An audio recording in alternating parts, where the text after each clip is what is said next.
Welcome everybody to 52 Living Ideas. We are going through the Design Way by Harold Nelson, and today we are on the chapter, The Whole. Format today is everybody is welcome to talk about what they got from the chapter. Once we have finished everything, and that's going to culminate into a presentation that Cheng does for us. Today she can't be there, so Joe and I and everybody else is going to fill in for her. We're going to go through her slides and we're going to talk about what we got from the topics that are mentioned in the slides. After which we're going to do breakout rooms. After the breakout rooms, we come back with the best question we have about the chapter and we do a lightning round. All right, so we're going to start with Maritza, Joe, and Evanique. Maritza. All right, so first you have to survive me before you get to the good stuff.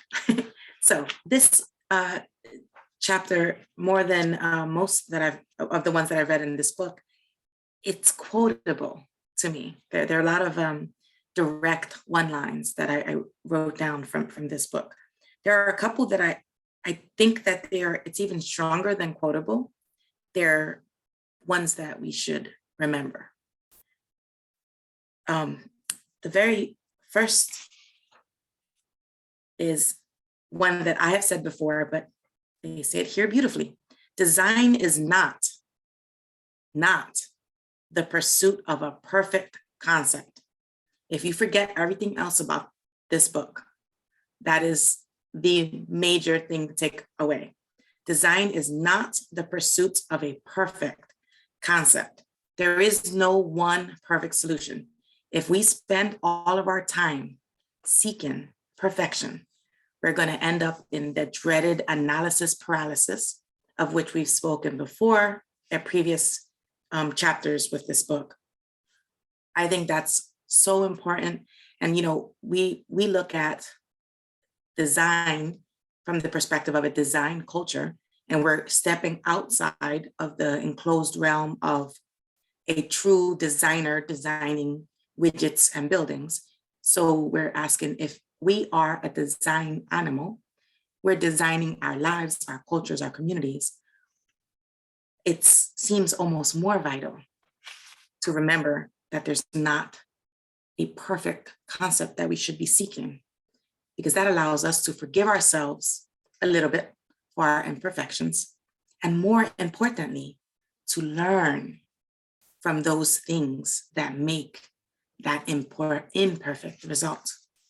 That's the most important line to me in this chapter. There's the other one that I'm going to share with you that I really like is, from a design perspective, the whole is not something merely to adapt or to emulate. This again is a concept we've come across in previous chapters, or they're either before or after, because we're not going in a straight line. But it's really important to remember, because we're talking about the whole, what we're being told is that, sure, it's great to state that the sum is more than the whole of its parts, but you also should not be seeking just to put pieces together. You want something new. It should be something that did not exist before. That's the design end product. That's the end goal. If we put this in terms of the individual or the community, you are seeking improvement. You want forward movement. You don't want to end up at the same place. Think of how annoyed you would be if you found a new path and you came out and were like, I'm back in front of my house. I was looking for a garden. That's what it's saying, is that you are seeking something new. And so when we're looking for the whole, we're looking for the new whole. Just as throughout this series, we remind folks that when we say design, assume that culture is appended to the end of design. So it's design culture. I think that here, what we're being told is that whenever we hear the word whole, the word that should precede it is new, whole. In other words, this is something not before in existence. You've created something new. In figure 4.1, there's a great figure. It's a little, it looks almost like a ninja throwing instrument, the little spiky ones. I don't know what their official name is, but it's called the dimensions of emergent whole. And what it's explaining to us is that there are a couple that another great line here in the chapter is in the very first page. It says, a good design never exists in isolation. And the reason that figure 4.1 is one of my favorites is that it's showing you the symbiotic relationship with components such as composition, assembly, unity, oneness. And we've spoken before, about a compositional assembly, and you get more into that in this chapter, in so much as the example of a musical composition exemplifies for us, again, what we're seeking. We're seeking the whole that is more, that creates something new. It also presents for us the idea of that improved thing. So a word here that's kind of used throughout is emergent. My favorite use of the word is where we're told that emergence is or can be, because he gives a couple different definitions of emergence or emergence. My favorite one is labeling emergence as the outcome of intentionality. And we've spoken quite a bit now about purpose and intentionality and how absolutely vital they are in a design process, whether you're designing yourself, designing a bridge, designing your community, or a culture. So if we explore that a little bit, what comes to mind for me is, how do we get to what are we thinking when we're saying emergent? So emergent is something, again, we're thinking new. So I go to nature and I'm thinking of organisms specifically here. And we have, you have phenotypes and genotypes. And I apologize if folks aren't entirely familiar with what those are. But so both of them they can generate mutations, right? So mutations are considered, some of them, in genotypes, a mutation is considered emergent. It's not in a phenotype, not usually. And the reason being is because it doesn't create that new look. So it's the idea of, if a given organism with a given heritable phenotype is better adapted to a given environment in which that organism finds itself, then the other phenotype, which doesn't have that mutation, well, then that one's going to flourish more and it's going to generate more progeny. And so that mutant version of the gene is more likely to spread into the population. So that's an idea of evolution. And so a short definition of evolution would be, it's a descent with variation. So new emergent properties are variants, and variants are evolution. And so they're two processes, but they're coupled together, and they're what create evolution. And that forward path that we want, that we've been talking, that we can use this design process to march toward, it can also be viewed as a form of evolution, whether you're evolving your physical, tangible project, like if your project is a bridge, you would like to evolve it into something new, maybe more stable, maybe more rigid. You're looking to design, or even if you're not doing a groundbreaking type of bridge, you're placing it to merge two separate sections that previously didn't have a joiner. So that's something new. There's an evolution of that area because now you've improved it with a bridge. And it's the same for ourselves and our persons. So I'm hoping that that makes sense to you guys. The idea that we would like to bring many pieces together to create a whole, but we don't just want it to be any. And that's why it's important to remember the word intention, because we want to move forward with purpose. I have become very convinced that that's kind of one of the biggest things to take away in so many of the different works and books that we're studying together here, is that forward movement that's only done randomly is not really forward movement. You're just rambling. If you want to move forward, you must intentionally take a step. A pause is not a detriment. You know, you're going to stop, look around, you might have to pivot. And it's kind of, I feel a little bit like a fraud saying that today, because I've been on a whirlwind. I had travel plans that got totally canceled, and I've been scrambling around, feeling sorry for myself and trying to figure out what I was going to do. And then I realized that it's so funny how we keep talking here about changing our perspective. And when you find yourself in something's like in a situation like that, it's a daily life, right? Life. And you forget, wait, this is what I've been working on. I've trained for this. I'm ready. Why don't I just pivot? It doesn't come naturally. It really doesn't. And that actually, we're told that here in this chapter, because the distinction is made between natural emergence or natural whole and designed whole.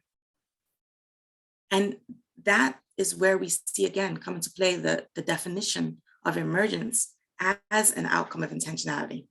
If we look at a functional composition that would be considered naturally occurring, you know, it's different from what we would view when we're looking at a designed whole. The hardest component within the designed whole here that's discussed for me is the first one, the word adequate. I feel like the word adequate has a negative connotation for us in our society. It's equated to the word inclusion on the side of a natural whole. And we're told if we're considering a natural, we're thinking inclusion, but if we're thinking designed, we're thinking adequate. So I went and I read a couple different definitions of adequate and kind of like thought on that a little bit to try to help make my peace with how we're using this word. And what I came up with, and it's mentioned here a little bit, the mean. If we're looking at math and you're taking the average of a thing, it's different from when you're looking at the mean. And it's a concept that's lost on a lot of people. And not on purpose, but it's a matter of good enough gets us through so many things that the idea of having to count everything sometimes doesn't seem worth the effort. And so the thing here that I find to be most interesting about adequate is that what it's telling us is that it's our methodology for not getting stuck in the pursuit of that perfect concept. And that's how I was able to make my peace with looking at and considering a word that seems so negative. The idea that adequate is not a negative phrase. It is a grounding word. It grounds you to reality. So if you are seeking that which is adequate, it doesn't mean that it doesn't have to have ideal aspects. It doesn't mean that you're not still aiming for your ideal. But if you aim for your ideal without a hand holding you, you might fly away.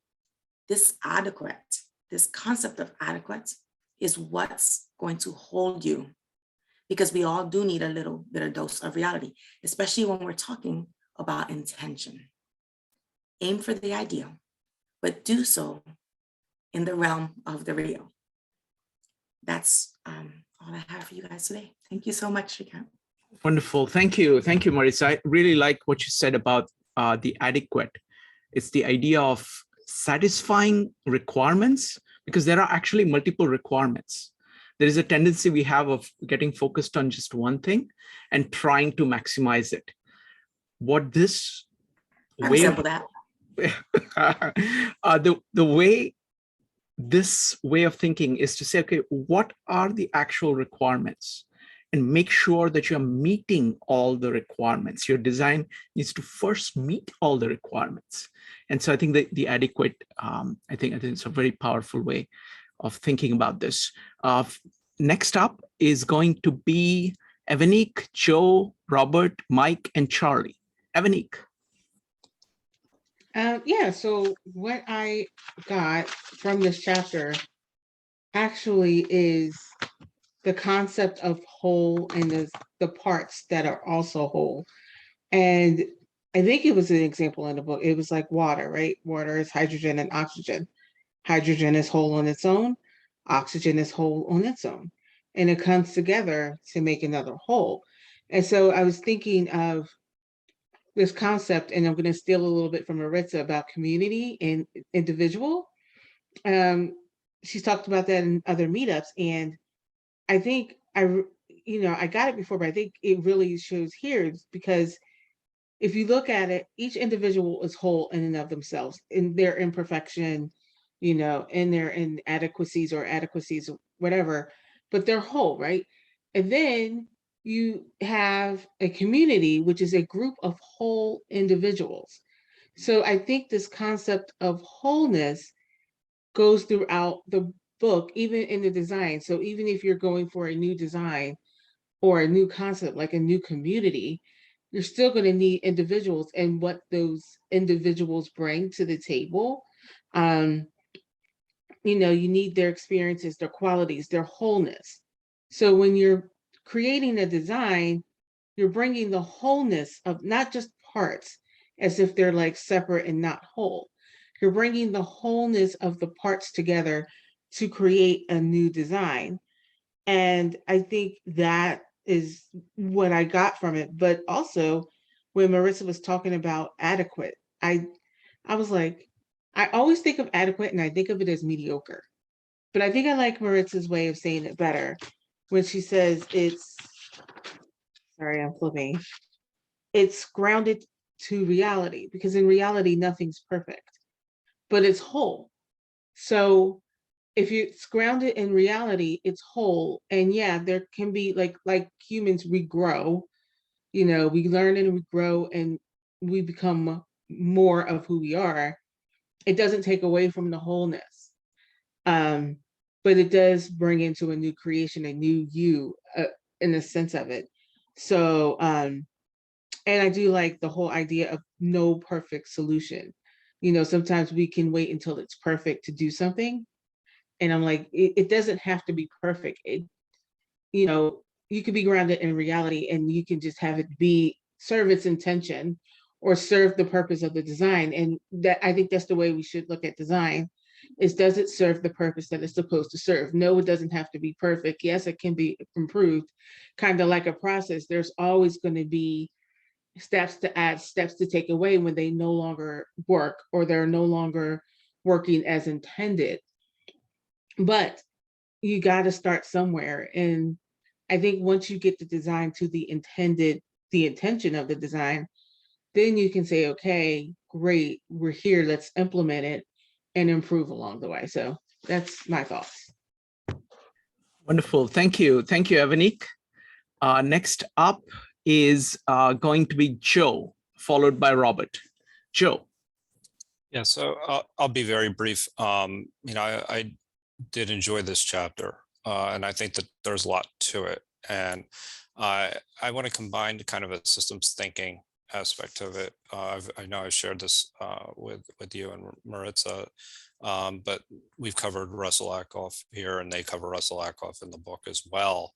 And there's something that one line that jumped out at me that was really kind of hit home. It was, there is an inseparable relationship between the parts and the whole. And that made me just think of his entire approach to systems thinking, because, he's talked about specifically in that video that I shared, and everybody should be able to piece it together here, is that the essential properties of any system derived out of how its parts interact. So the interactions between the parts and its essential property. So the essential property, and he gives the example of an automobile. The essential property is that it gets you from point A to point B. That's what it is. But taken individually as their parts, then they don't necessarily, they're not functional. It's no longer, it has no longer its essential property. But this kind of has like really important implications on a number of different levels, while it seems kind of just obvious.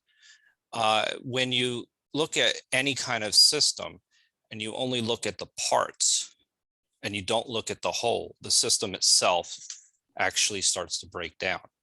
So one example that he provided was the idea that he said, if you were to take the best transmission from Mercedes, the best engine from Rolls-Royce, the best fuel injector from Volkswagen, whatever, and you were to take these parts all individually and you were to assemble them and take to the best engineers available and try to assemble them and create a whole, that you wouldn't necessarily be able to, be able to create this ultimate engine. The key and point he was making is the idea of interoperability, that these parts actually need to come together and fit together in order to actually emerge and serve its essential property. And the reason why that's also important is because where I'm relating it to somewhere to where I work, is that they have a major problem where they only focus on the parts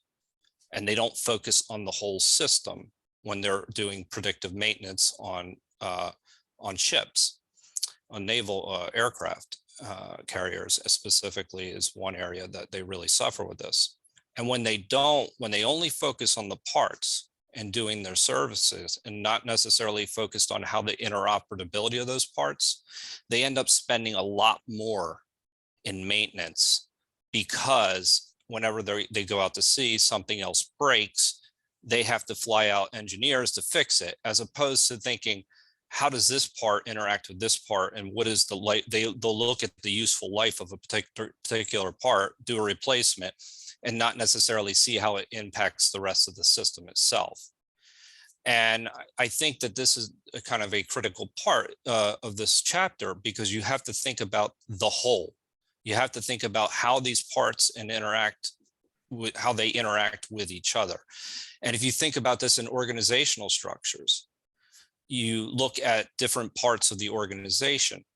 If you were to focus only on one part of the organization, if you were to only focus on marketing, if you were to only focus on engineering, if you were to only and not necessarily take the whole in mind into account, that you would not necessarily be able to function, or actually you may actually end up doing damage to the entity itself. So that was, I thought that was a really important kind of crossover when you're thinking, whenever you're discussing the whole, the relationships of the parts and their interoperability and how they actually work within the whole system is kind of critical to consider. And it's often something that is overlooked in well, as Ackhoff said, he says it's throughout the Western world. But you think about it in specialization terms, even just if the way organizations are siloed, those are also examples of how not looking at the whole actually is detrimental to you personally and to the organization itself. So anyway, that was just one area that I thought that taking a systems thinking approach and connecting it to the whole and to a real world example kind of comes together. I hope that was clear. So anyway. Thank you, Joe. Joe, could you put the link to that video in the chat? Sure. So this is an amazing video. Actually, we did a full meetup on this video. But what Joe is talking about happens in the first 5 minutes of this video. Russell Eckhoff is amazing at communicating this point. What he says is that look at a car and look at its parts. Take parts of the car apart. None of those parts is the car, because car is actually going to enable you to go place to place. Carburetor cannot do that. The seat cannot do that. The steering wheel cannot do that. And that is the whole. Everything that is in the car, its whole meaning is to contribute towards getting you places.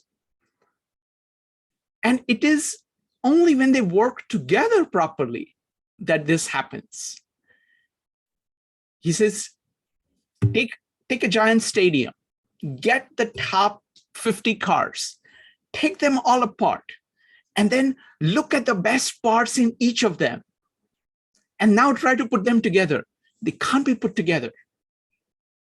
They can't, because they have to come together and they have to be interoperative for them to create the whole. You have to start with the whole and end with the whole for design to work. And he makes that point just beautifully, very simply. And I strongly recommend that you watch the video. Thank you, Robert. Next up is going to be Mike, followed by Charlie. Mike. Yeah, I was drawn to the quote in the book that said that the parts become a whole which serve as a means to an end. And then that whole ultimately leads to another end. And I kind of thought of what we're doing here studying this book, and I found it to be a pretty good model of how it fits together. So if you think of everybody that's here tonight, if you just look in these individual boxes and think of them as the parts, right? And we've all been assembled and we got here from different places, but I just wrote down briefly, I won't mention names, but I'll just kind of point out some of the attributes or the contributions that are in these boxes and just think of them as the parts. So we have the author of the book, right? So we have the author of the book. We have a presenter who continuously talks about community, culture, and intentionality. So if we were designing something, so let's say the end of this meetup is we're supposed to have a look at design, and we're doing it through a deep, complex book, The Design Way. So at the end of, I don't know, 40 hours of meetups, we are going to accomplish X, Y, and Z. That's the end of the whole. But back to the parts. So that one presenter, the contribution to whatever it is that we're designing would have community and culture in mind. There are two architects, a minimum of two architects that are here. So if we were designing something physically, we have that expertise. There's a structural engineer, another addition to that. We have someone who gives numerous meetups all over the world about leadership here. Maybe not tonight, maybe not always, but in one of the parts here. If it comes to the ethical or virtue, if you mix that in, which you would have to do if we were to produce something, all of the students here in one way or another are steeped in Stoicism, Taoism. You're studying the Bible, Gospel of John. So all of those individual contributions would hit on the ethical side of things.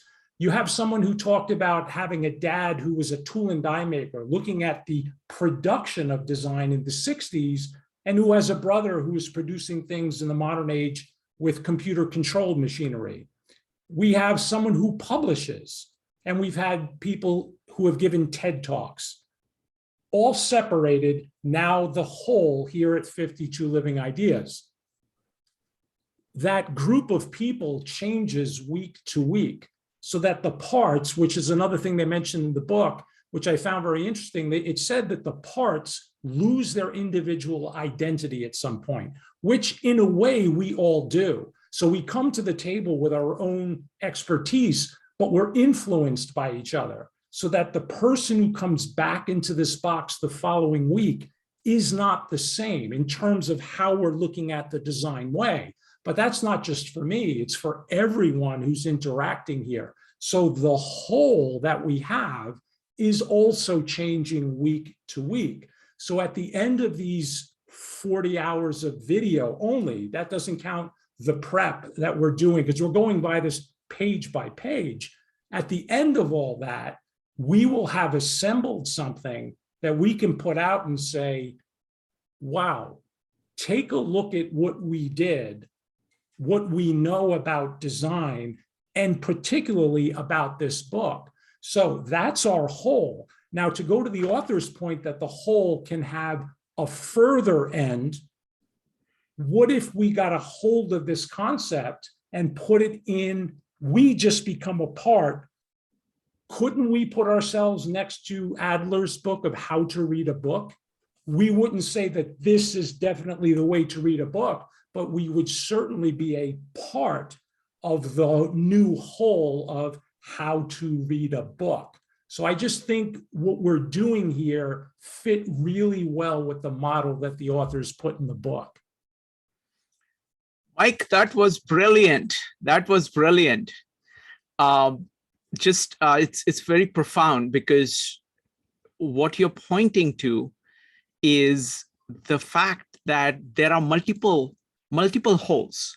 Like, each of us is a whole. You know, we have a life, and we are participating in this whole, which is a meetup that has a whole too. And we participate, you know, parts of us, we bring parts of us which are integrated with many other things. Part of it we are putting into this whole. And that is in response to the book which is written.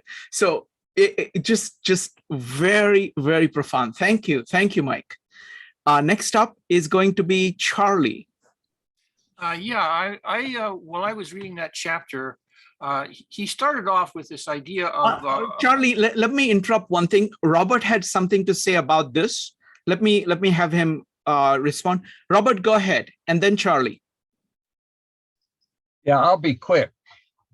You guys, you folks are designers, and you're becoming better designers as a result of what you're doing, not just here, but in the whole thing you're doing, and you're doing it in a unique way. So that's all I had. Thank you, Robert. Coming from you, that's a very high compliment indeed. So thank you, sir. Next up is Charlie. Charlie, go ahead. Sorry about the interruption. no problem. I just posted a URL for something called holonics or holons and holarchies. It was developed by Arthur Kessler, the person who wrote Darkness at Noon. And it goes directly to what Mike was talking about. As I understood the chapter, that he wanted to understand holism as being in a particular design configuration where you wanted to pick the holism or the whole in a way that was appropriate or addressed all the issues that might be related to the particular design that you're involved in. Okay. And so that another way of putting that is finding the holon, you know, finding the holistic whole, so to speak, that includes everything that is relative or related to the design process that you're engaged in. And so I that's what made me think about, and so that for me, my understanding of the word adequacy or adequate was that this is back and forth between finding the whole, okay, and then finding the way of understanding what it is you're about to design, finding its place within that whole, okay, so that it also satisfies let's see, what was it? Second here. well, it's figure 4.3, where it has the real, true, and the ideal, and then the critiques of those, where the ideal is aesthetic, ethical, and desirable, and the true is efficient, rational, reasonable, and the real is adequate, sufficient, and essential. And so usually when you're doing a design, you want to have an ultimate particular that you end up with, and so your primary focus is going to be real. But if your whole doesn't include the others, then you could end up going off the tracks. And so and I also had another reference that I ran into that was kind of interesting, where the concept of holons was used in the design of a traffic system. And so I thought that would be kind of a interesting application. Oops. Wonderful. Thank you. Thank you, Charlie. You can go ahead and put it in the chat. Okay. And I guess thank that's you. all I want to say.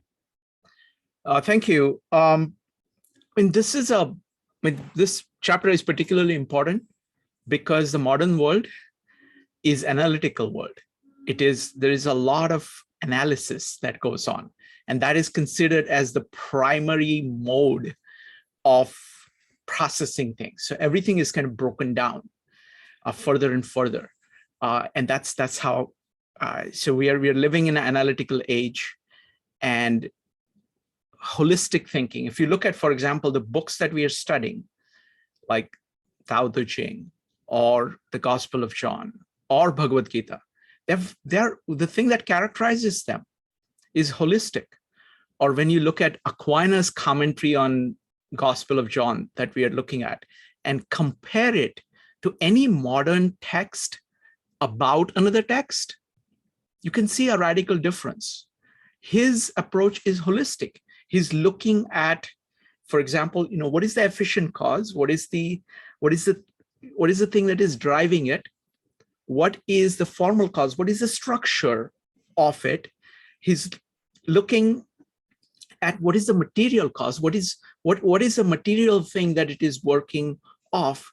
And most importantly, what is the final cause? Where is this going? And because he's keep thinking about all these four things at once, he is focused on the whole of the nature of what he's looking at.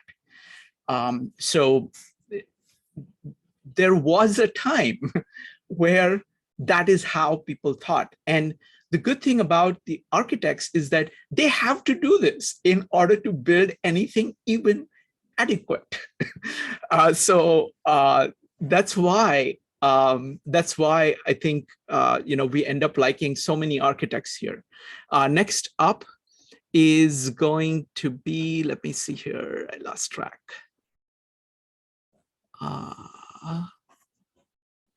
Okay, next up is going to be, let's see, is it Marco? Marco, go ahead.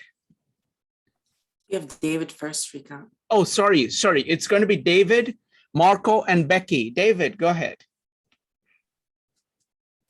Yeah, so I found this chapter very interesting, and some of the points were covered already. But what I liked in the very beginning, he develops, for me, the concept of the whole as being the assembly of elements. Well, what I found interesting was he identified as the elements lose their identity as they transcend towards the whole, which I found very interesting. And I could see that as I reflected back on my own experiences. And then he went on further and he said, with regards to emergent, is the qualities of those elements are revealed as the relationships and the connections where the interactions within the whole are formed. And that I found actually to be very profound, because some of the characteristics that you may assign to one of the elements as a standalone become secondary as you bring them in and you create the interconnections. And something that may have been a very minor characteristic of an element becomes the dominant characteristic because of the interactions and the contributions that it makes within the whole. And I found that that to be a very interesting thought that you need to take into consideration as you start to bring a design together, that the elements aren't by themselves, but you need to allow that development, that transcending of their characteristics or their qualities through the relationships that form as the design matures. A number of people talked about the adequate, and I've keyed on that also. It's something that I've found very profound, in that you need to be careful not to be too inclusive and in search of the ultimate or the comprehensive solution, that you need to understand what is adequate. The one thing that I found that I thought was missing was he should highlight that what's considered adequate will change as the design matures and as the relationships are defined between the elements, that what was adequate is going to morph or dynamically transcend with the relationships that are built within the elements. And I guess the last thing that I wanted to highlight on was the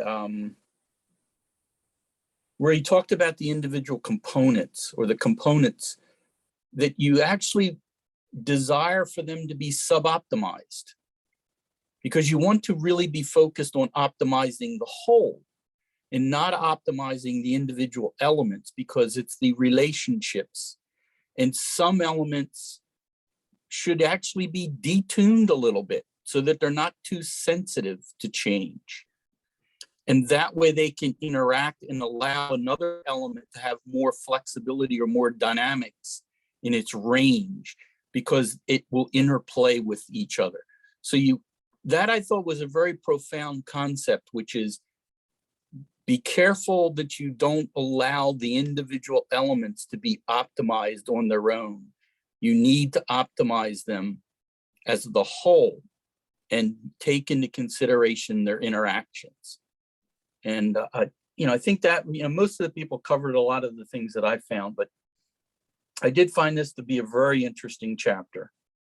And it does cause you to step back a little bit and take a look at the whole entity, and not get too focused on individual components or individual elements. So I've really enjoyed this chapter. Wonderful, David. That was really, really great points.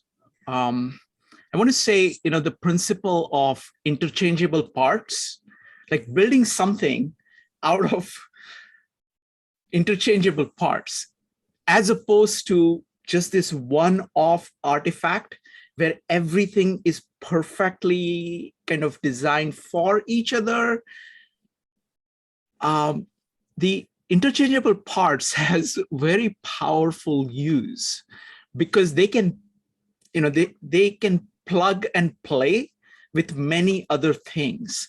And then how do you design such parts which can play with many other things? I think that's a very profound point, that instead of optimizing all the parts for each other so that they get all in one thing, of being able to kind of do things kind of which are, what shall I say, kind of mass produced, which are used for multiple purposes that don't constrain the use of other things. So I think that way of thinking is very powerful.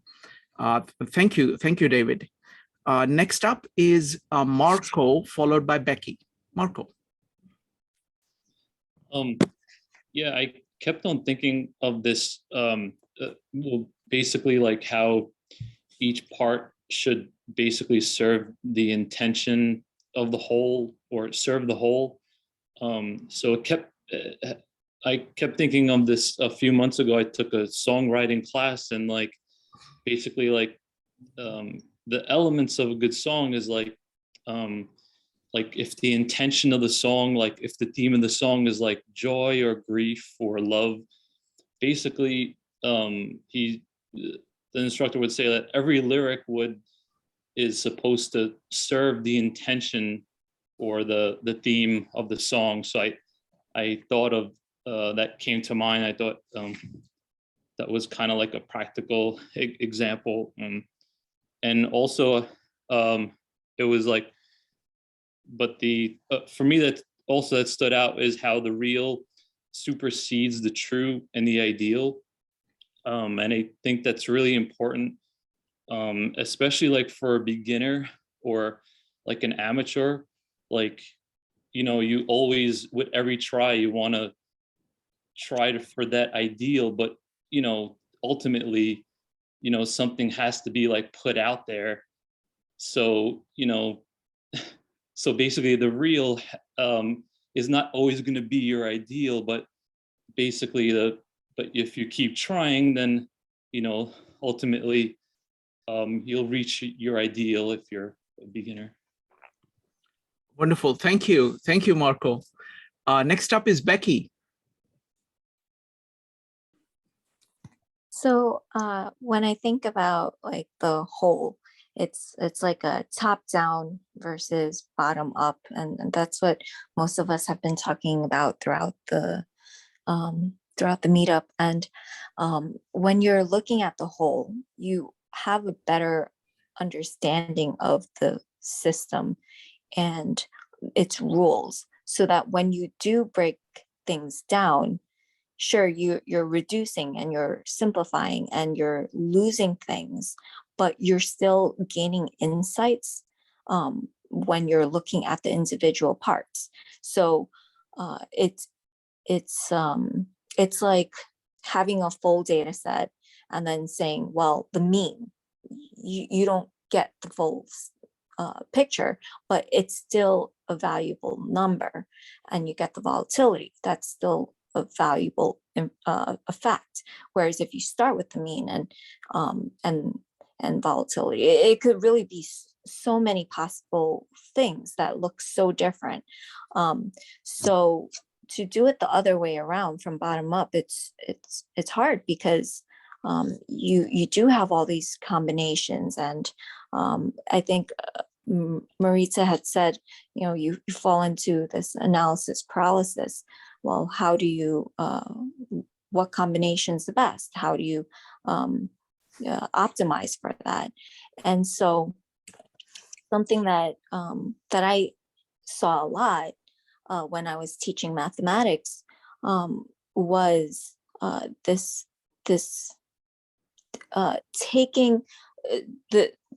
taking something that's true in one system and then overgeneralizing it and applying it incorrectly to another system where the frameworks and the rules don't follow.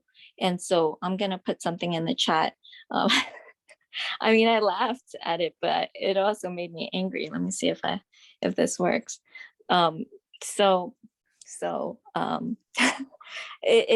It's a triangle, and we all know like the hypotenuse theorem. And so it's a squared plus b squared equals c squared. And so, this joke I put into the chat, it's like, okay, well, you have 1 squared, and then you're in the complex system, you have I squared. Well, then you get 0 squared as your hypotenuse. And so it really makes no sense. But a lot of people commit these, I guess, incorrect assumptions, because it's so easy to say, from like, have that bottom up look of like, oh, well, this is true here, it must be true everywhere. And so I think when it comes to, is this like the question of, is it safer to start with the system and reduce to get insights? It's safer to do so than it is to abstract, because every time you introduce a new element or a new variable into your system, you have to account for every single interaction with each individual piece that's already existing in the system, but also their interactions. So you're taking all combinations And so another thing that comes to mind would be like something simple, like linear models. You have let's start with a few variables, and then, well, how do you optimize it using the bottom up? Well, there's like the greedy algorithm where you take the best variable that's like the most impactful or the most meaningful, and it's kind of similar to like art. You just have a bunch of artwork, and then you pick your most valuable piece of art, and you're like, I'm gonna create a whole exhibit centered around this piece, this like a room centered around this piece. So then you pick your best artwork, and then you're like, well, what's the next one? What best matches this one that I've picked, my most valuable one? And then you get your second piece. But then once you introduce the third piece, well, perhaps the three together, it actually turns out that the second piece with the third piece supersedes the first piece being there at all. So now you have to consider, well, do I have to take the first piece out? And so it gets really complicated once you introduce every single element in. It's every single combination in order to optimize. So it comes back down to this analysis paralysis thing, and it's hard to go from bottom up to create that holistic view. And in fact, it's so much like a reaction versus as compared to a design, which is really that top down look. Because with the bottom up, it's like, well, you have your elements, other things are just jumping at you, and you're kind of reacting to it, and you don't always account for the consequences of things. You sometimes are forced to incorporate something quickly so that you cannot, and it introduces more problems. And I think later, somewhere in the book, I remember Harold mentioning, like, there are all these unintentional consequences that hurt. And I think that happens when we're careless to introduce new elements into a system without being thoughtful. Wonderful. Thank you. Thank you, Becky. Excellent. So what we are going to do is now we're going to start the PowerPoint that Zheng has prepared for us. I just love Zheng's PowerPoints and what they have done for this book and for these meetups. And today Zheng is traveling. She had to drive 9 hours, yet somehow during the drive, hopefully not while driving, she managed to put together the PowerPoint and sent it to me and Joe. So what we're going to do is that it is very difficult to present the PowerPoint for somebody else, because PowerPoints are made by the presenter in order to serve as a focal point for them to talk. So what we're going to do is that we're just going to share the PowerPoint. We're going to go slide by slide. There are 10 slides.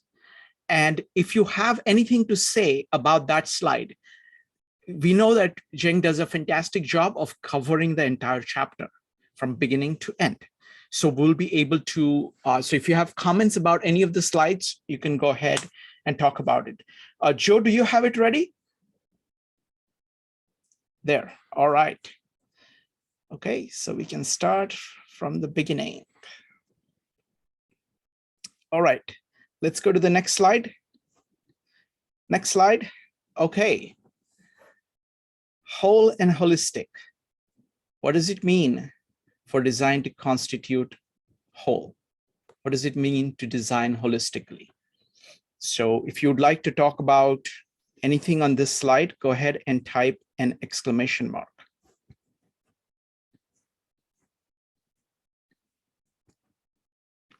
Okay, we're going to keep going. Maritza, go ahead. sorry, Shikant, I'm slow in reading here.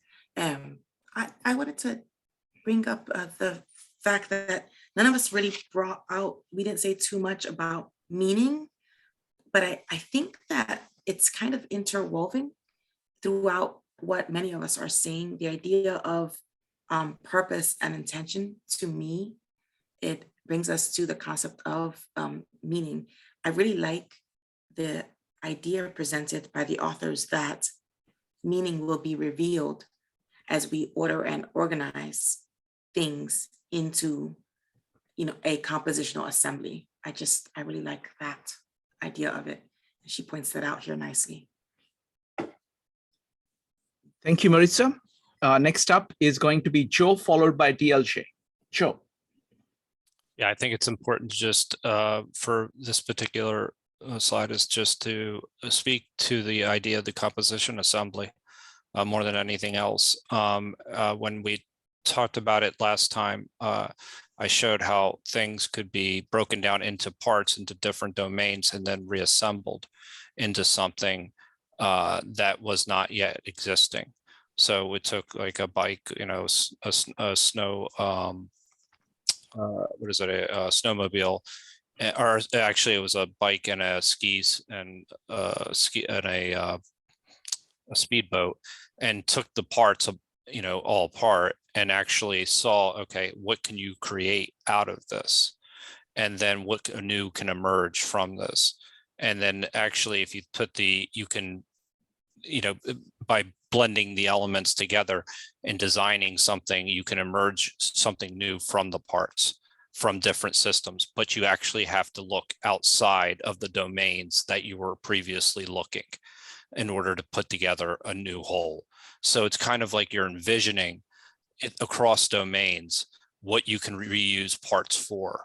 And that's a really important point when you're talking about, the composition assembly. This is really kind of building up to the composition assembly, this whole chapter in particular.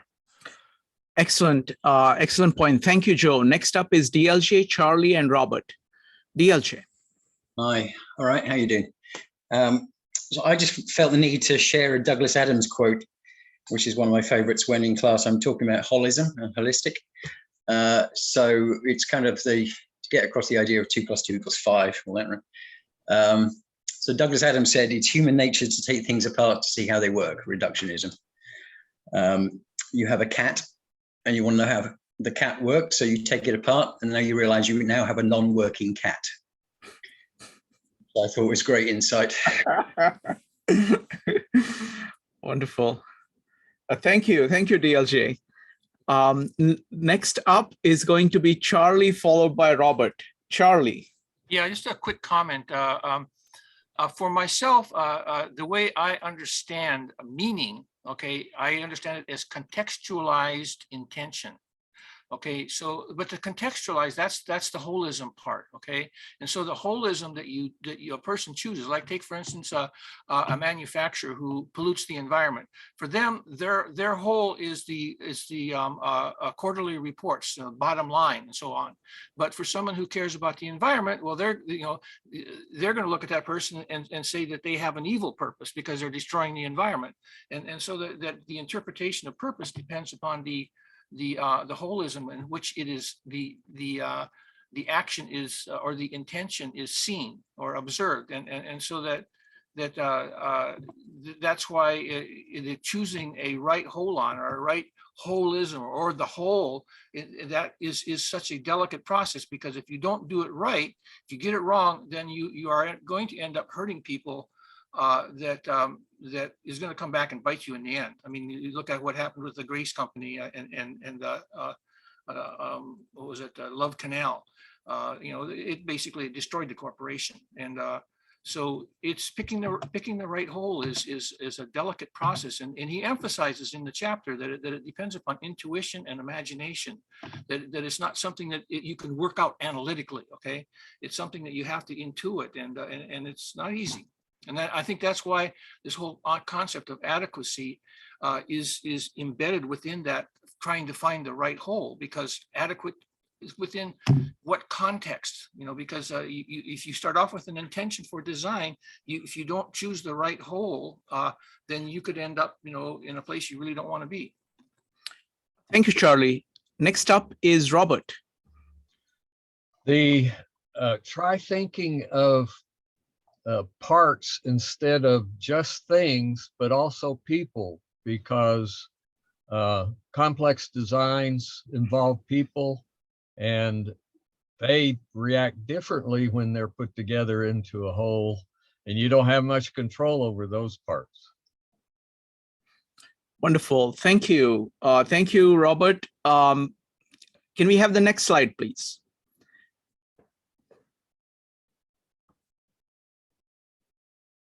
Okay, so this is going to be about holism, and I'm going to keep it here so that you can, you can take your time to read it.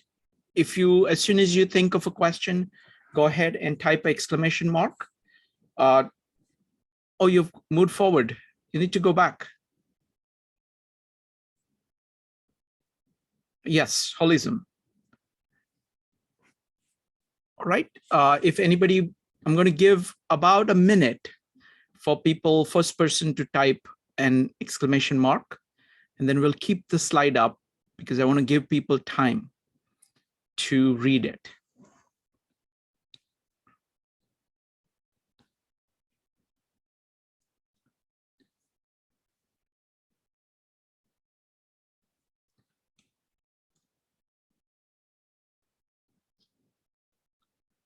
Okay, does anybody have anything?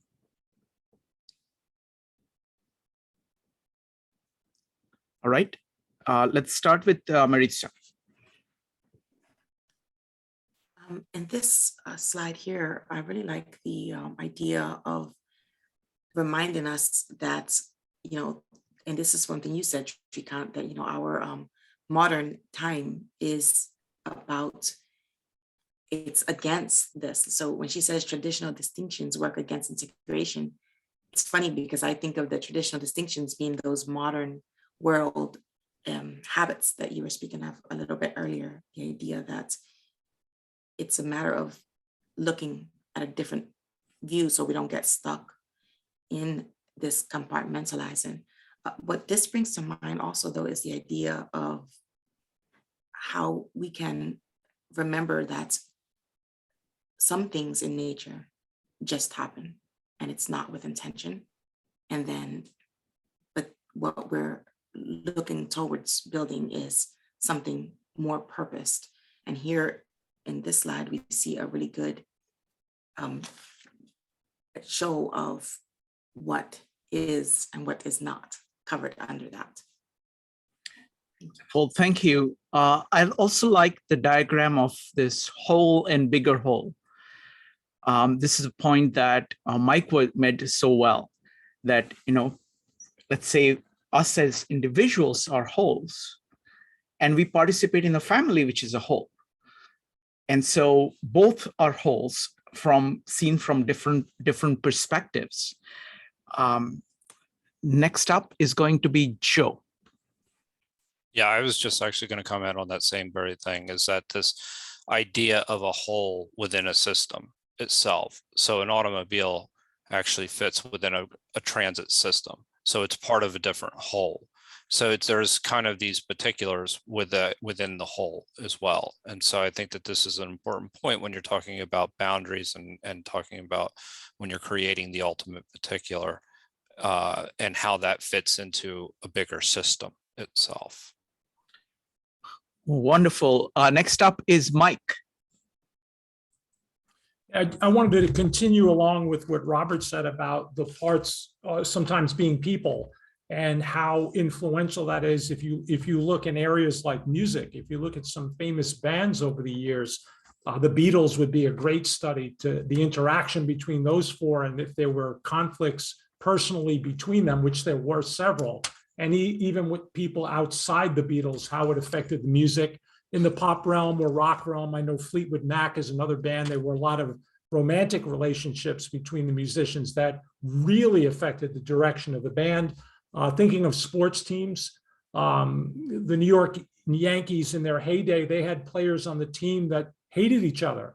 And even the managers, they didn't get along at all, but somehow that just propelled the team to do really, really well. And then there are other times you'll see sports teams get put together through free agency, where you get the highest paid players on the team, but there's no gel. The players just do not gel together, even though separately they're incredibly talented. But put them on the team, there's no underdog fight in them. They're just these all-stars and they don't seem to flow. So I think that's another, as Robert said, it's people very often, not things. Wonderful. Thank you. Thank you, Mike. Next up is Evanique.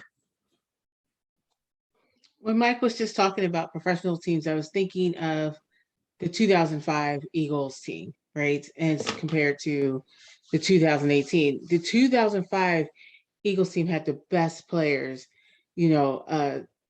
Some would argue they went to the Super Bowl and they had like some of the best players, but real world example, they just didn't gel together. And, some people were put back in because they wanted to play in the Super Bowl, but they were not necessarily ready. Like they weren't making the part. And so when you're talking about people, you gotta, when we were talking about earlier about, having the part being, what was the word? Sorry, where the part had to be less, so they had to be like substance. What was it? Sorry. It has to be interchangeable, and it had to be sub-optimized. Like no one on that team could not be sub-optimized. They all had to be optimal, and they all couldn't take a back seat, right? But then in 2018, like there was no way that we should have beat the New England Patriots, right? Like we had like a second string quarterback. We had players that were okay, but they weren't that great, but they gelled together and they were able to each play their part. Even though they were whole football players, they were able to play their part and win and really, gel together. So I think that's the perfect way for me to describe like the whole, and like, everybody playing their part, but everybody also sub-optimizing so that the goal could be accomplished of winning the Super Bowl. And it was in the city too. It was like a different energy when that happened.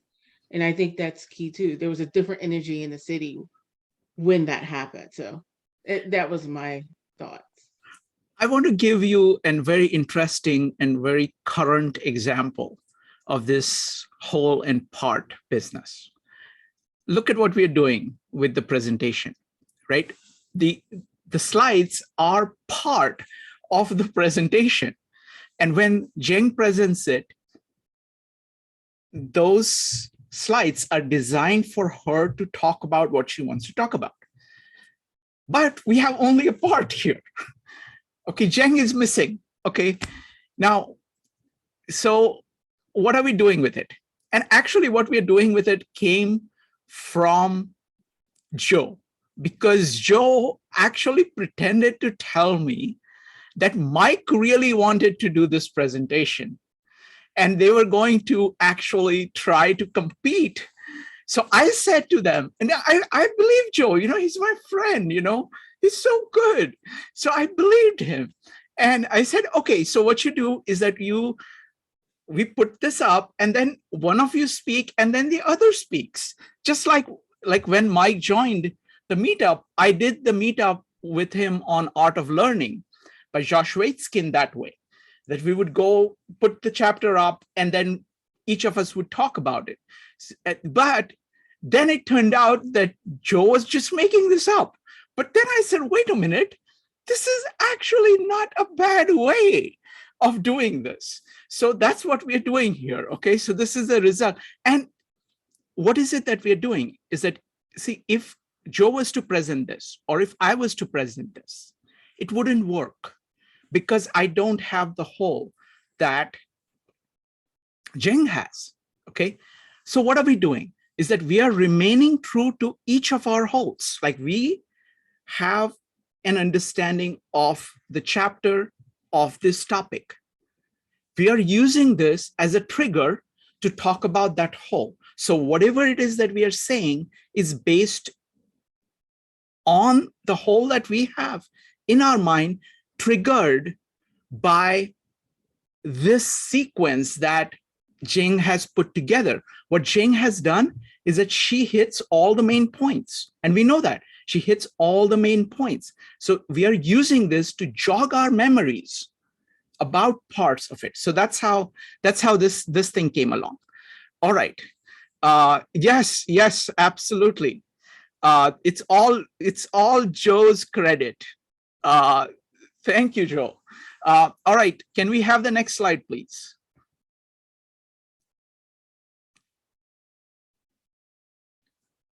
All right, vision.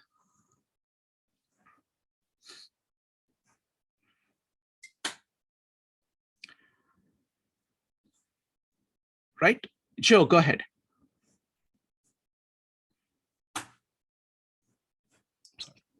I'm almost afraid to go after this. After being called out. I was just trying to encourage Mike to take a lead role. By the way, you succeeded beyond your wildest dreams, because what Mike said today was at a level much, much higher than what he has said about this book. He has said amazing things in other things, but I mean, his take on this particular topic was just amazing. Thank you, Joe. Go ahead. Yeah, no, so I mean, I think that this is really one of the most important points, is the idea of vision, because you also have to have your value system in place, and your value system drives your intention, and then also that will help you make some of your judgments that you need to make in order to create the design. So I think that this is actually one of the when you're coming up with something new, in particular, I think that having a vision of what it is and ends in mind allows you to understand what parts you need, and then how does it fit into a bigger system if needed. So you have the whole in mind when you're starting with it. When you have a vision, it's not just now it may change over time. You may have to iterate, but at least you have an idea of what you're trying to build. And I think that's critical in the design process. Thank you, Joe. Next up is Charlie, followed by Evanique. Charlie. Yeah, I posted something here from the Bowen Center. Bowen is a person who developed what's called family systems theory. And basically, it's the idea is that a family is a holistic unit, okay? And so people are born with certain proclivities or tendencies or personality. And, down at the very bottom there, it talks about that. Personality is a unified expression of an individual character.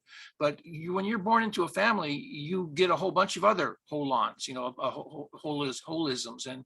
And somehow or other, you got to work out how things are going to happen. And so everybody in the family has to do that. So you have this dynamic process by which each person finds their place within the family, which may not be particularly desirable for the particular individual, but it's the way things work out. And so it's a way of seeing how when you put things together that if there isn't a design, if there was no education for the parents on how to raise a family other than their own parents, which were probably fumbling around and doing the best they could, then you just kind of have a system that develops based upon necessity, and and so you get that mother of invention going on, and so this way of looking at things of a whole emerging from the parts is I think something worth looking at. Anyway, just sort of mention that. Thank you. Thank you, Charlie.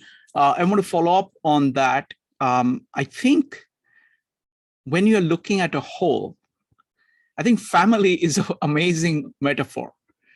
And it works really beautifully in many, many different ways. Like, for example, Carl Jung uses the archetypes and the interactions between different archetypes as a way of understanding things. again and again, I have found that metaphor to be very powerful, because what we are doing is that we are actually leveraging the biological level, because life is whole and life has parts which work beautifully integrated in the context of life. And there is a lot of inspiration that we can take from that. And family is just one of those parts of life. I know that Louis Sullivan uses this inspiration from life to think about wholes and parts, thinks about function and form. Excellent point. Next up is Evanik, followed by Joe. Evanik. You know, one thing I was seeing when I was thinking of vision, I was thinking of the previous chapter on, well, the previous chapter that we read on imagination and communication. And I think vision is like the perfect way of saying that, like that's imagination plus communication, because you imagine it first and you imagine the ideal that you want, or, you know, the goal that you're going for. And then you communicate that. That way you can find other people that will that you can build a relationship with, that will help you achieve what you imagined. And so when that comes together, to me, that's the vision, is when you have the imagination and you communicate it and you have the vision, but you also inspire others about your vision. Like you have to get buy-in from them to really participate and to help you create this vision through your design. And the design is the end goal of the vision, but you got to get people in, and vision does that. And I think that's how it works. Beautiful point. Like CEOs of, you know, large companies have to do that. They have to have vision, and it is imagination plus communication. That's great point. Thank you. Next up is Joe. I was just going to make a really brief statement about the emergence qualities within the system, but the book uses a really good example with birds and how they use it for essentially they're part of a bigger system, but in order to survive, they actually fly in certain formations to avoid predators. So they emerge, there's like an emergence of how they function within a bigger system, and it's meant for even survival purposes. Anyway, that's just something I thought that was. Thank you. Thank you, Joe. Can we have the next slide, please?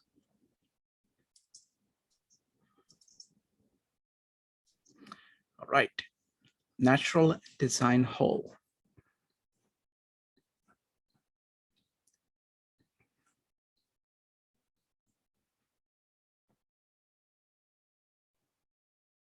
Okay, any thoughts about natural whole and design whole?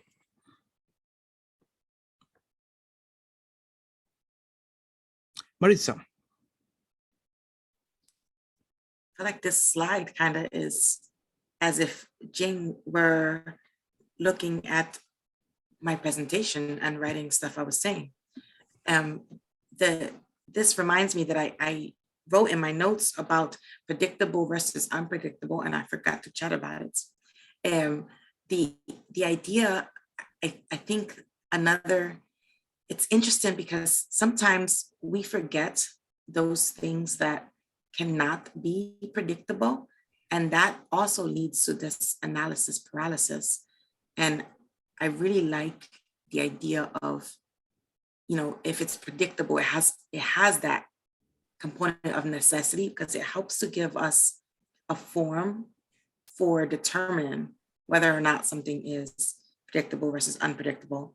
And it inevitably makes me think of, you know, the locus of control, if we're thinking of Stoicism and such, and the idea of just the reminder to ourselves as we move along in a design process, that there are always going to be things that we cannot control, and that's okay, that you can still come out with this emergent whole, even despite there being some things that are not predictable.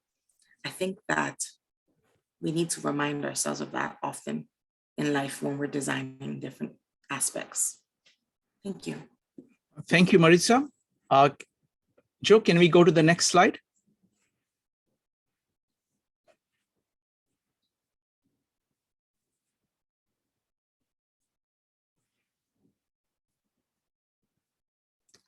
Joe, let me check. That's it. That's the next slide, right? Yeah, the other one was predicted. Yeah, the next one. I'm still seeing natural and whole design. Yeah, that's the one. Okay. Design choice.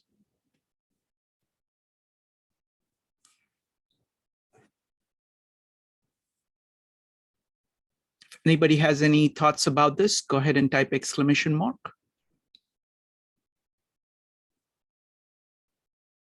Okay, let's go to the next one.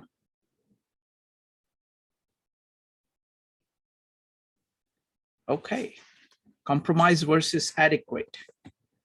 Any thoughts about this?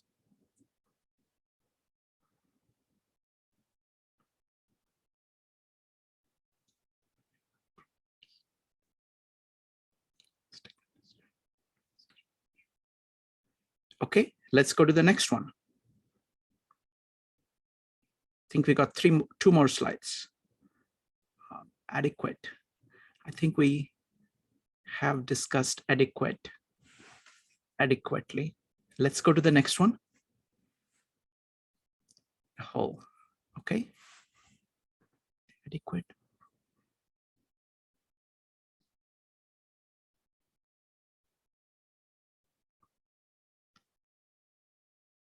Okay, let's go to the next one.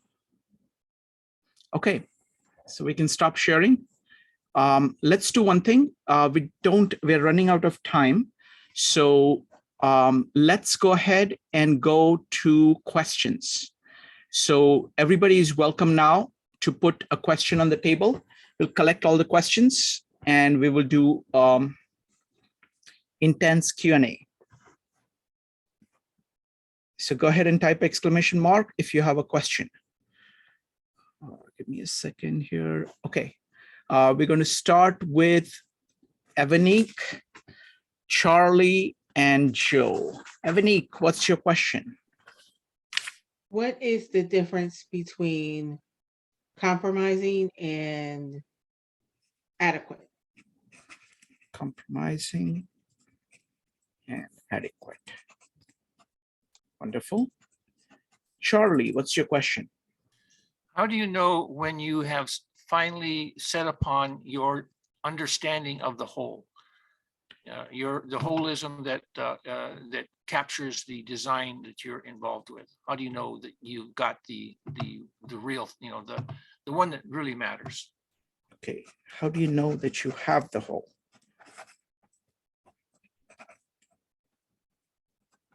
Okay, next up is Addy. If you want to put any of your question, if you want to put a question, go ahead and do it now. This is the time to do it.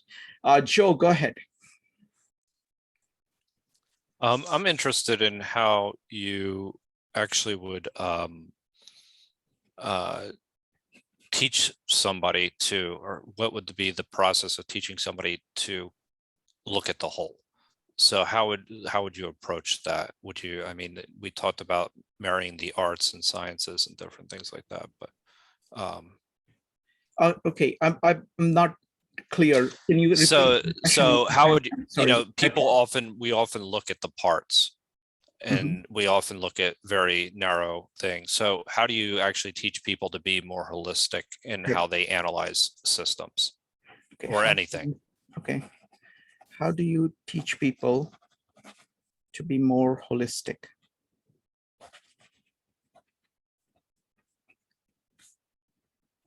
Just as an advertisement, on Wednesday, we are going to be discussing how we can be more comprehensive.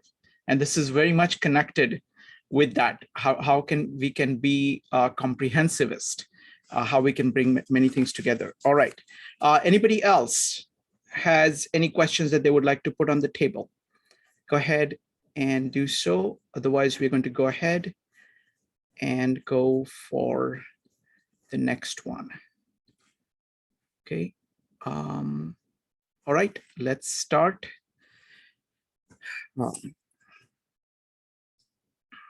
Okay, let's start with Charlie's question. How do you know that you have a whole? How you have the whole?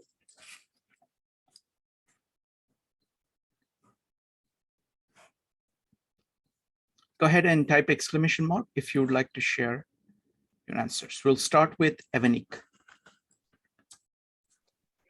I think how you know if you have the whole is if the design achieves your vision. And what I mean by that is that, you know, I don't think you're ever your vision is not gonna come out how you imagined it. Like, I think it's gonna be different in reality than it is in your head, because you're gonna have different contributions to your design. But the question is, did the design complete your vision? And if you can answer yes, then I think that's the whole. Wonderful, thank you. Next up is Maritza. Just to piggyback off of what Evanik said, I believe that it's a matter of seeing if you fulfilled the intended purpose. Okay, those are not my words. Those are actually the author's words.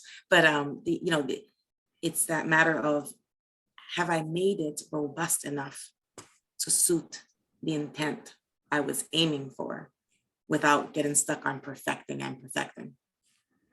Thanks. Wonderful, thank you. Next up is Charlie. Okay, this is only a tentative and partial answer, because for me, this is a hard question. But he does say in the chapter that you have to put your weight, so to speak, in terms of your understanding of the whole, on the real and the true. But if you leave out the ideal, then that's going to create a real problem. And so you have to give a sufficient attention to the ideal in order to have something that is going to produce something that is genuinely of lasting importance. So if you don't have any ideals, if you don't have a sense of aesthetics or ethics or desirability, then your design is probably going to be lacking. And so for me, that's kind of how I understand it. Thank you. Because otherwise, if you stick on the ideal too much, you end up with this perfection problem, and it's an unend. You'll never get it done. Wonderful, thank you, thank you. Next up is Joe, followed by Dave. Joe. Yeah, I think that what Charlie said was right on. Is this, you have this desired state, and then you go through these series of iterations, and you come up with the ideal. So I think that's how you kind of know it's kind of almost coming up with the ultimate particular in a way. I think that's how you know you have something whole. It fits within a bigger system, but that's how you know you have a functional whole. Thank you, Joe. Next up is Dave, followed by Mike. And folks, I've enjoyed the discussion tonight. Speak as an engineer. You got your design requirements, or you could say specifications that you want to do to your design, but you had to be careful for the unintended consequences. There are programs just about every night on TV of engineering failures. They met all the requirements, but forgot something, and the bridge collapsed or the plane crashed or whatever. So it's a very complex situation. Thank you. Thank you, Dave. Next up is Mike. Mike, go ahead. Okay. One word applying to everything, not just design. The Turing test and the incompleteness theorem. You never know when you truly have a global maximum.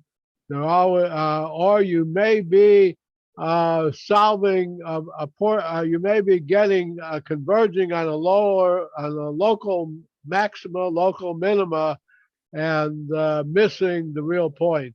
So the incompleteness test. Thank you. Excellent point. Thank you. Thank you, Mike. Next up is Addie. Addie, go ahead. Yes, thank you. I usually don't like to speak up, but the reason why I would like to say something is because to me that wholeness, whole in this book means to me like satisfaction. You're satisfied with something. That is wholeness in this book. Like if you're designing something and then you feel like satisfied, and that is wholeness. But natural wholeness is a whole different animal. I mean, like natural wholeness is really different because, for example, if wholeness exists, then why is there infinity? In real life, in the natural world, I don't believe that there's a wholeness. One example that I can give is, for example, the Cartesian graph. You have the x-axis and you have the y-axis, and you have the equation, the graph, y equal to mx something. And this slope can go on forever and forever, forever. It will never reach wholeness. And if anybody who majors in math, if they could elaborate on why it can never reach wholeness, it can never reach, because that graph will reach infinity. It will keep dividing, and dividing. And there will never be a point where it will be a whole. It will never be like a finest point. There will never be a finest, slope. So that to me is like, natural world is never gonna be whole. Thank you. Thank you, Addie. So I want to say that, I mean, this is really the heart. What Addie is pointing at is the heart of what has happened to us in the modern times. And Descartes is very much a core player in that. Fundamentally, I would say it is basically Einstein versus Newton on this. So one way of looking at it is to say that you measure the world. The world is what it is, and you are measuring it. That is the view of Einstein. Whereas the Cartesian view is that you first come up with a conceptual structure, a grid, and then you put world in it. So is the grid, analytical way of thinking, the grid is the primary. So you have actually created something from your own mind. I think, therefore I am. I am comes after I think. That is the analytical way. That is the modern way.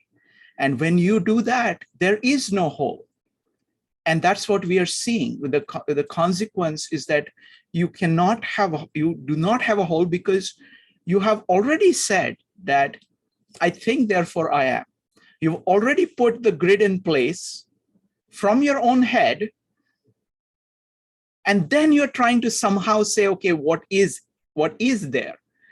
The alternate approach is to start with reality and say, it is, I am, and then ask, what is it? And then you're measuring what is. So all measurements are taking place within existence. So existence is primary. Consciousness and measurement is measurement of existence.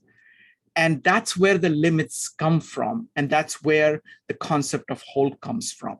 If you start with consciousness, if you start by putting a grid, you will never get a whole.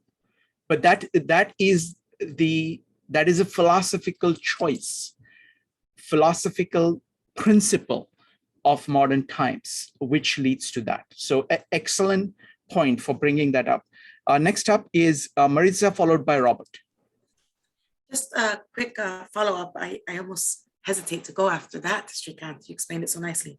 But I just want to say what came to mind is that when we're describing a concept that has infinity as its almost end result, I think that we're no longer speaking of wholeness as it's discussed in this chapter. Because remember, we're not seeking that perfect concept, which would be the end of that infinity. That would be that perfect ideal. Where we're going to find where's adequate. It's like, pi. When we use pi in different equations only require you to go to a certain number. That certain number is different for different equations because it is adequate for the purpose to which we're using that equation. And that's, I think, the important part. So while, yes, some equations have infinity at the end, you're not trying to find the end. You're trying to find the adequate. That's what we're being told here. If you keep counting pi, you can count pi until you die. There's no end, right? But if you're seeking what is the adequate, I have to go out to meet the requirements. I like the way Dave said it. You have design requirements. So what you do is you search what point is the farthest I must go, just complex enough to meet the requirements, and then move on. That is where you draw your line for your concept of wholeness, of completeness in that scenario. Because we are living, moving beings, your design process is a living, moving thing. It's going to not always be that same. That line is not going to be identical to all of us. It's never going to be identical to all projects. Even if every engineer here is designing the same bridge, the line is still going to be maybe slightly different, because what's adequate for one design culture may not be the same for another design culture. But that's the important thing, is understanding that you're not seeking the end of infinity. You're seeking, where is good enough? Where can I stop and move forward and still get my good design? Thank you. Marisa, that's excellent point. I just want to say one thing, because this notion of adequate, that you're doing measurement for a certain purpose. And when you meet that purpose, you stop. That's one way of thinking about it. The second way of thinking about it is in terms of series in calculus. When you're doing a summation, the summation tends to a particular point. You can keep on adding more and more, but all of it is going to end up at a point. And you need to go only up to the level of precision that you want. But all of this presumes a completely different worldview. This assumes primacy of reality. It also assumes primacy of life, that you're trying to live. You're not just trying to create a problem, you're trying to actually live, and you're trying to find things which are adequate for you to live. And the process of measurement is for the sake of living. Next up is Robert. Well, I think we have to understand primarily that systems and wholeness are human creation. We make that up. That doesn't exist in reality, but it's a tool we use to get a grasp on reality. And the infinity that Marisa talks about is unreachable, it's unknowable. So we have, as humans, use our design judgment and wisdom to create the boundary of the systems within where we're going to work, with the realization that those systems have to be open, at least initially open, so that you can take in more information and iterate as you iterate your way through the design process. Wonderful. Thank you. Thank you, Robert. Next question is going to be on how do you teach people to be more holistic?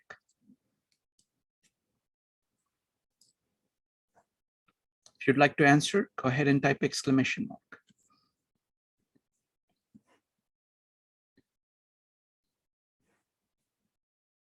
Start with Joe. I'll give it a shot. I mean, there's two things. One is, maybe get a little bit away from specialization and kind of move towards a more comprehensive curriculum to teach somebody something and how to think analogically. And the other is one of the things that the authors mentioned is deconstructing already existing entities. So that the idea that you're taking things apart and looking at the parts themselves, taking what is it? I had it here for, basically it was talking about critiquing designs, if I remember correctly, and where you're actually pulling it up and looking at the parts individually and seeing how they can fit in to be used in other areas. I think that that's a way of looking at things across domains, as opposed to looking at things within just that one domain, whatever it is. So actually understanding how the parts interact is how I think of I think would be the best way to teach people to actually think a little bit more and holistically, because like a lot of times, even in organizations, depending on how big the organization is, the finance group may not know what exactly the engineers are doing.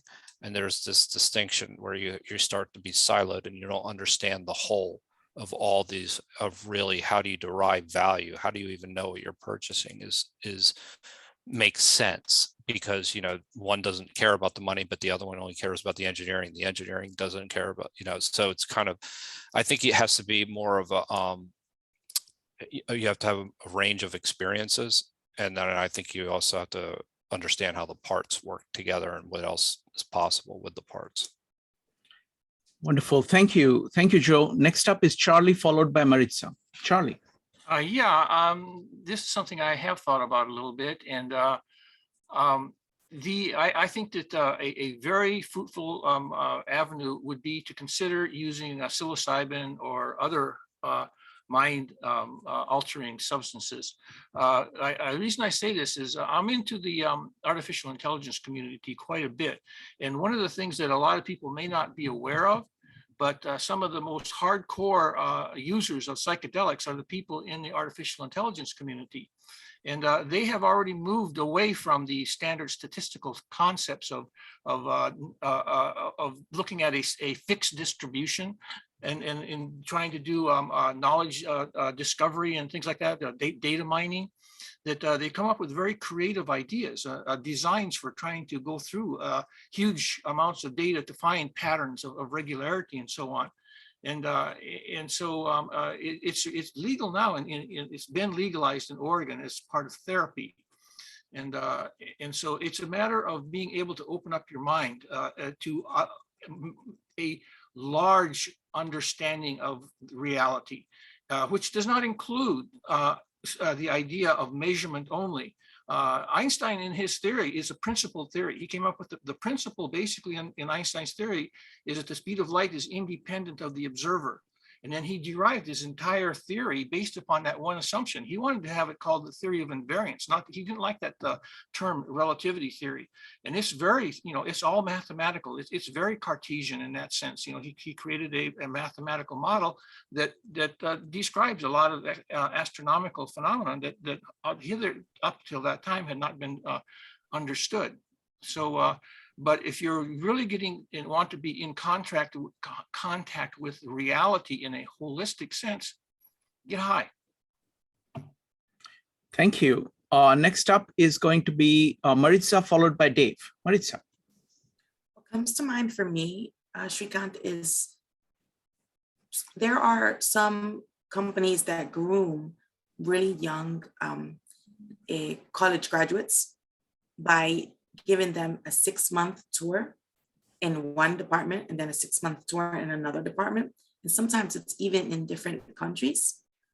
If we could find a way to set up that type of model at a much younger age and make it not only the elite, but just common, I think the key is diversify. So I got all the way through past college age before I knew that there existed a career called engineering. And I went to school you have to pay for. I didn't realize that engineering existed. In my family, people who work with electricity or wires, they were electricians. They went to, and they got electrician certificates if they were fancy. If not, they just, worked with somebody.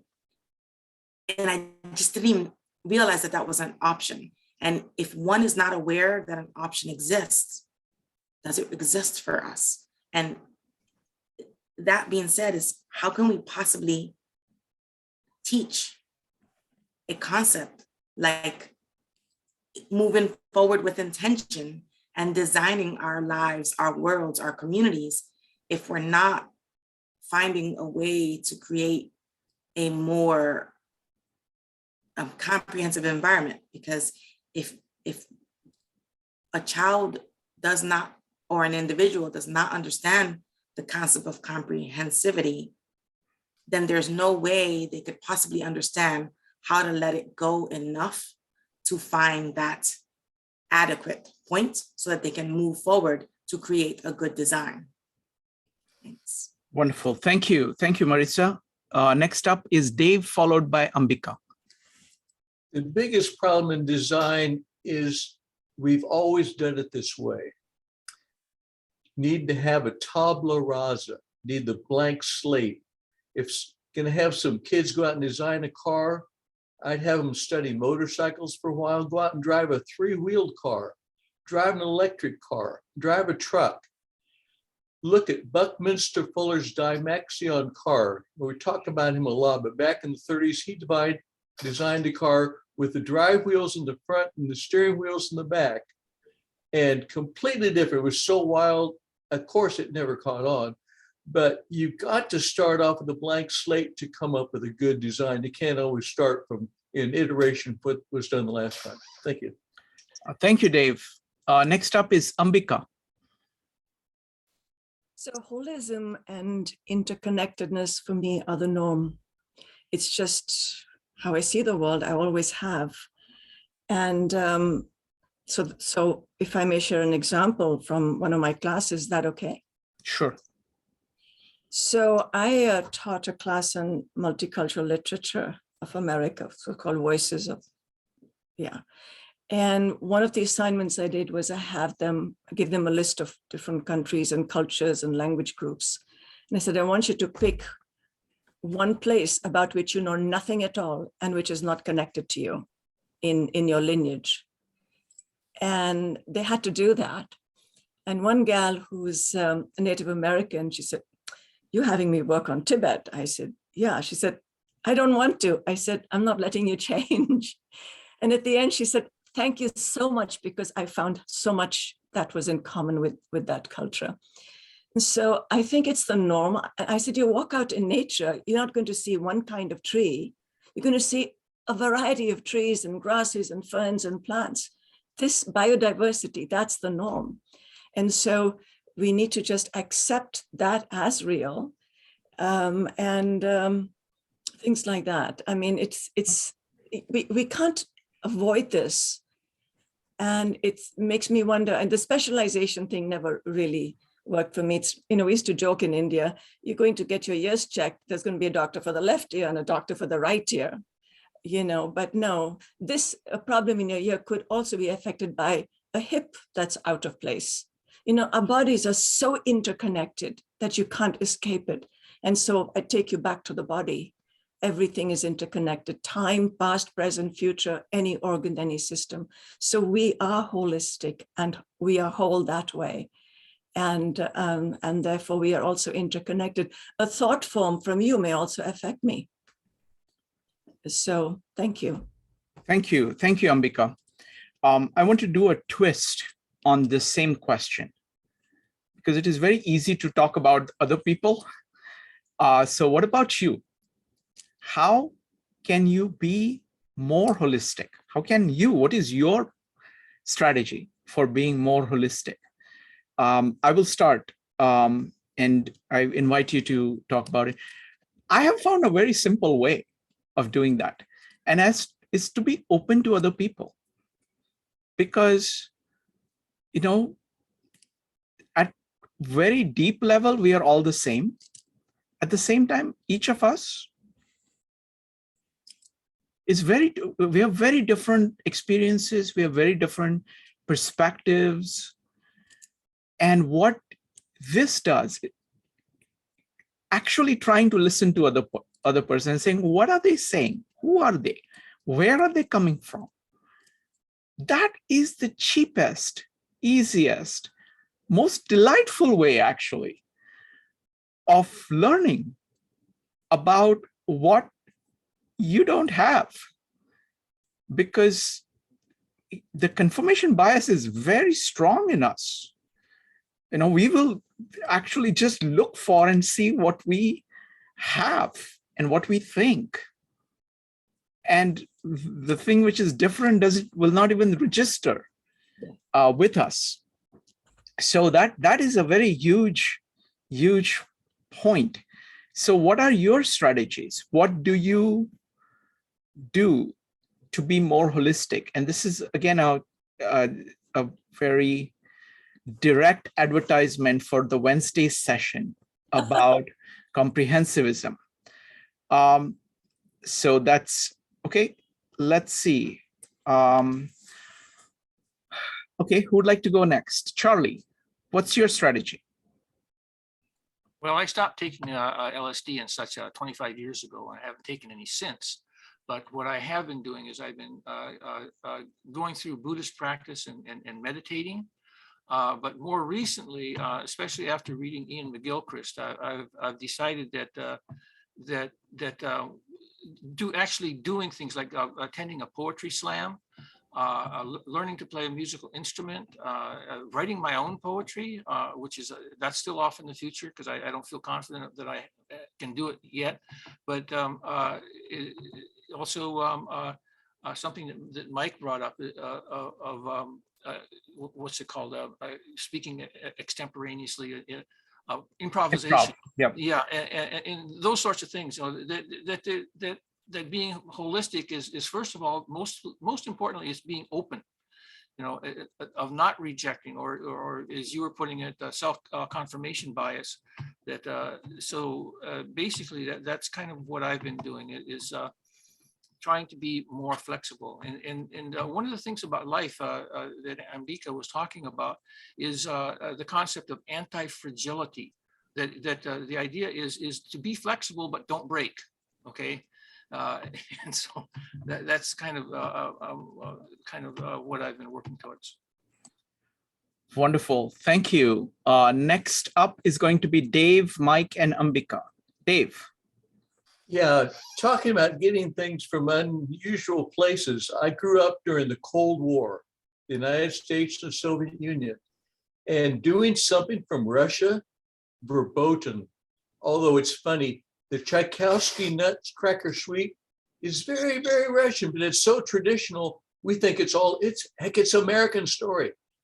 But the folk singer that came up with the song, Where Have All the Flowers Gone, Long Time Past, whatever, came from a Russian poem. People don't even know that now.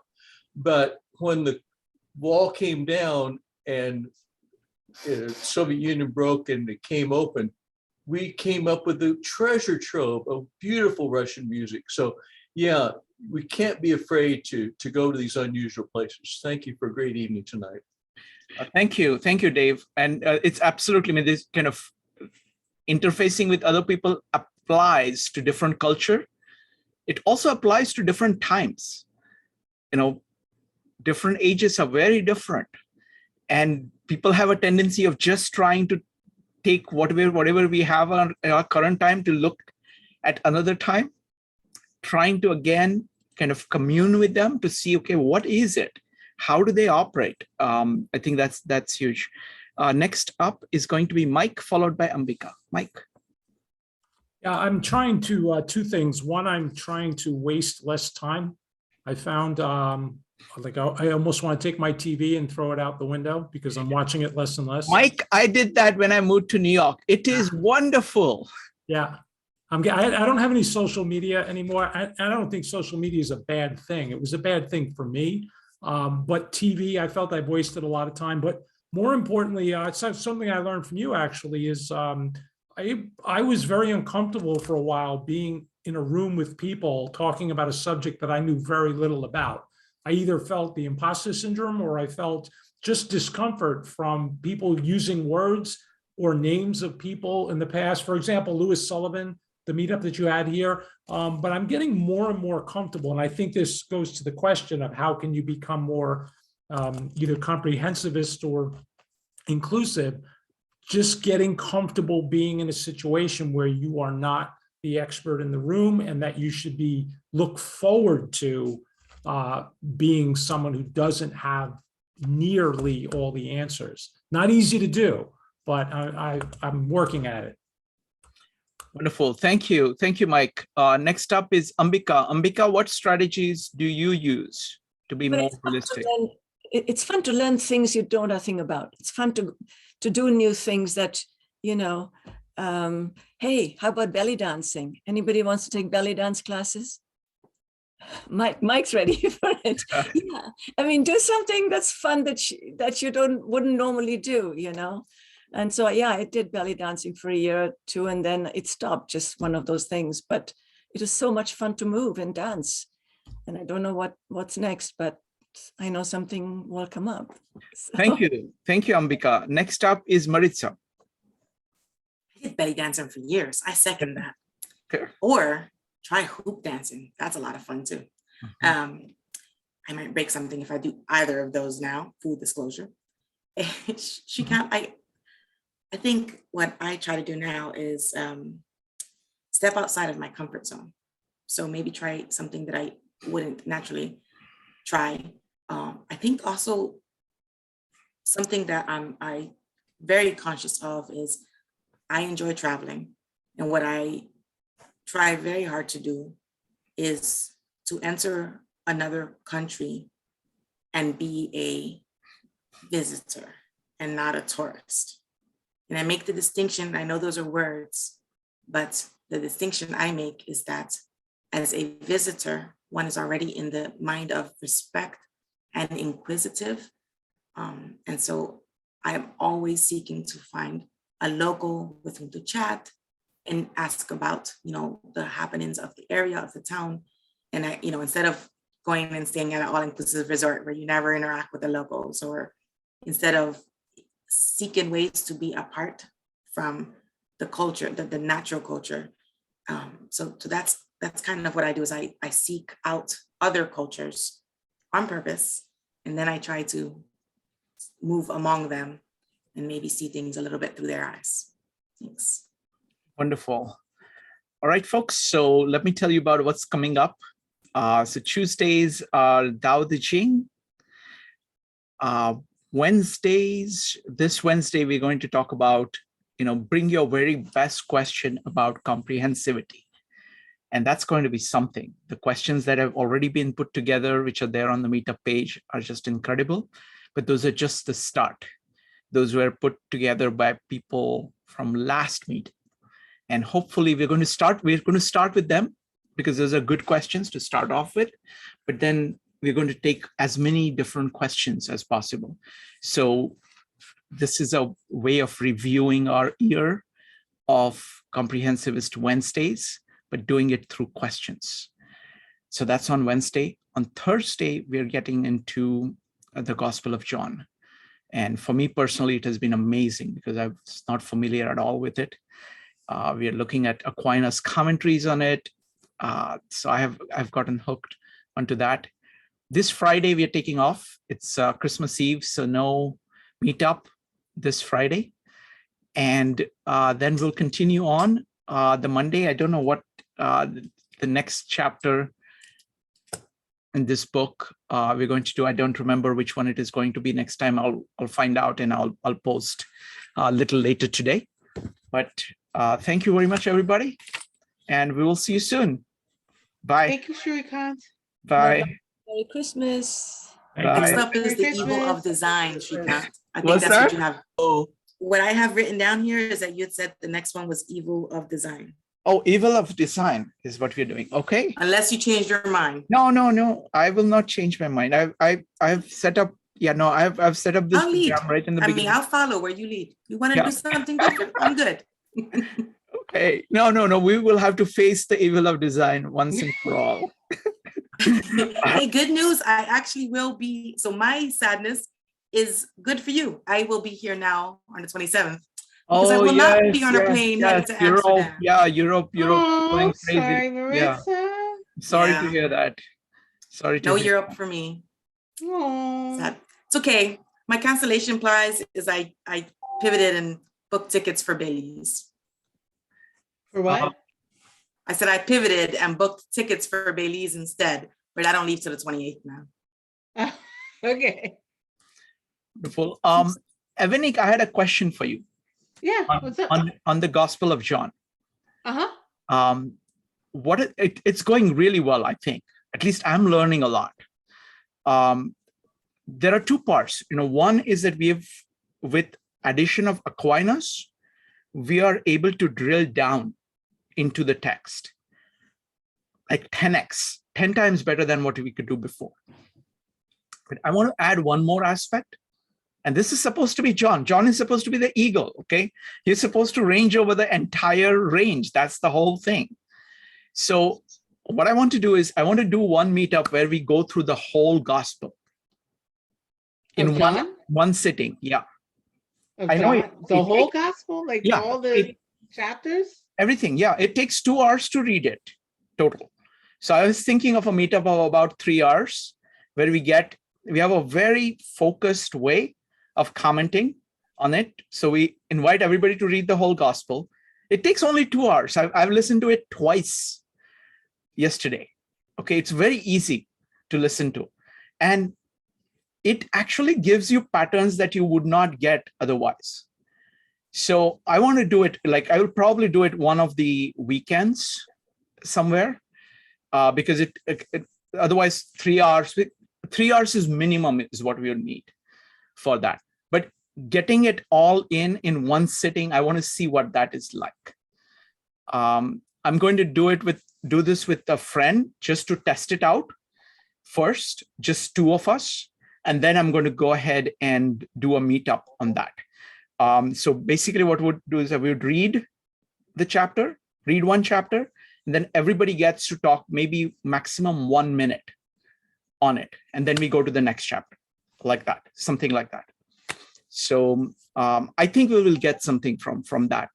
What do you think? I think if you're going to do it, you're going to have to go real general.